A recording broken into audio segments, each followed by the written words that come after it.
Praise the Lord. I greet you very good morning. In the precious name of our Lord and Savior, Jesus Christ, మన ప్రభువును రక్షకుడైన యేసుక్రీస్తు నామములో మీ అందరికీ శుభాలు తెలియజేస్తున్నాను. ఎలా ఉన్నారు? మీరంతా బాగున్నారా? మీకోసం ఎల్లప్పుడూ ప్రార్థన చేస్తున్నాను.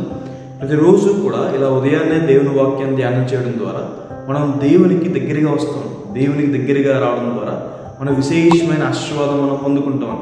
ఈరోజు కూడా ఒక వాగ్దానం ధ్యానం చేద్దాం. చూడండి, బైబిల్ చిన్న వాళ్ళంతా ఓపెన్ చేయండి.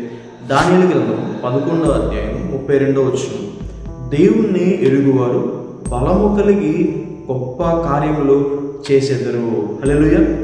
మనము గొప్ప కార్యాలు చేస్తామని దేవుడు మనల్ని నియమించాడని. భారతదేశానికి విలియం కేరీ అనే దేవుని సేవకుడు వచ్చి చాలా విశేషమైన సేవ చేశారు. బైబిల్ని అనేక భాషల్లోకి తర్జుమా చేశారు. మొదటి కాలేజ్ని ఇక్కడ స్థాపించారు. మొదటి న్యూస్ పేపర్ని ప్రారంభించారు. సతీ సహగమనం అనే దురాచారాన్ని తొలగించారు. ఆయన ఒక మాట అంటారు, దేవుని నుంచి గొప్ప కార్యాలు ఆశించు, దేవుని కొరకు గొప్ప కార్యాలు చేయమని.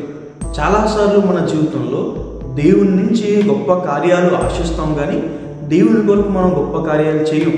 అయితే మనం దేవుని కోసం నిలబడాలని, గొప్ప కార్యాలు చేయడం నిలబడాలని, దేవుని పట్ల మనం గొప్ప విశ్వాసాన్ని చూపించాలి, గొప్ప విధేయతను మనం చూపించాలి, గొప్ప ప్రేమ కలిగి ఉండాలి, గొప్ప సమర్పణ కలిగి ఉండాలని దేవుని వాక్యం సెలవిస్తుంది.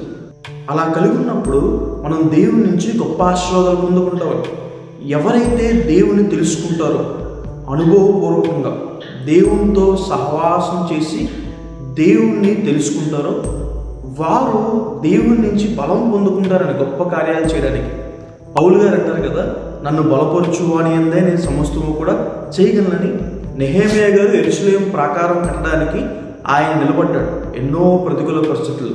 అయితే దేవుడు నెహెమ్యా గారిని బలపరిచారు. దావీదు గారు దేవుడి కోసం గొల్లియాతుకు వ్యతిరేకంగా నిలబడతాడు.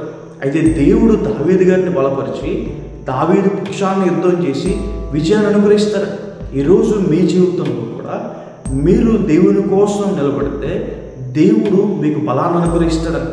ఆయన గొప్పవాడని, ఆయన శక్తివంతుడని, సర్వాధికారి అని, పరిశుద్ధుడని మాటల ద్వారా తెలుసుకోవడం మాత్రమే కాదు, ఆయనతో సహవాసం చేసి అనుభవపూర్వకంగా తెలుసుకోవడం ద్వారా మీరు గొప్ప కార్యాలు చేయడానికి, గొప్ప వాటిని సాధించడానికి, ఉన్నతమైన స్థలాల్లో వెళ్ళడానికి దేవుడి నుంచి మీరు బలాన్ని, సామర్థ్యాన్ని పొందుకుంటారని.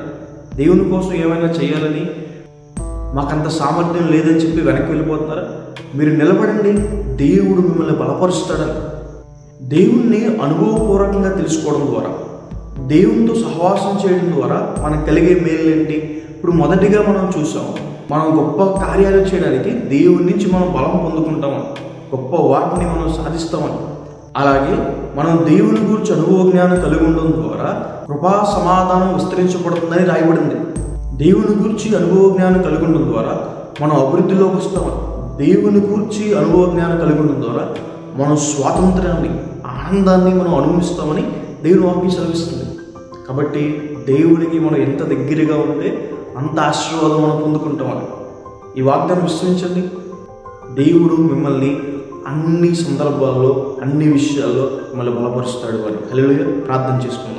సర్వశక్తిమంతుడా, జీవగల దేవా, ప్రభువా, మీకు వేలాది వందనాలు వేసా, మీకు స్తుతి స్తోత్రం. ఈరోజు వాగ్దానం ద్వారా మాట్లాడినందుకు దేవా, ప్రభువా, మీకు వందనాలు. ప్రియులు ఎంతమంది అయితే వాగ్దానం వీక్షిస్తున్నారో వారి జీవితంలో మేలు చేయండి. అనారోగ్యంతో బాధపడుతున్న వారినయ్యా ముట్టండి, స్వస్థపరచండి. అప్పుల బాధలో బాధపడుతున్న వారినయ్యా లేవనెత్తండి. ప్రభావ, ప్రతి ఒక్కరి విషయంలో గొప్ప కార్యాలు చేయండి. మీ కొరకు నిలబడడానికి కావాల్సిన బలాన్ని దయచేయండి. మీ శక్తితో నింపండి, అనుభవ జ్ఞానంతో ప్రభు, మీ సహవాసంలో ప్రభావ వాళ్ళ ముందుకు తీసుకోవాలి ప్రభు. మీ తోడు వారికి దయచేయండి, కృపను దయచేయండి. యేసు నామమున అడిగి వేడుకుంటున్నాను తండ్రి, ఆమేన్. God bless you. God bless India.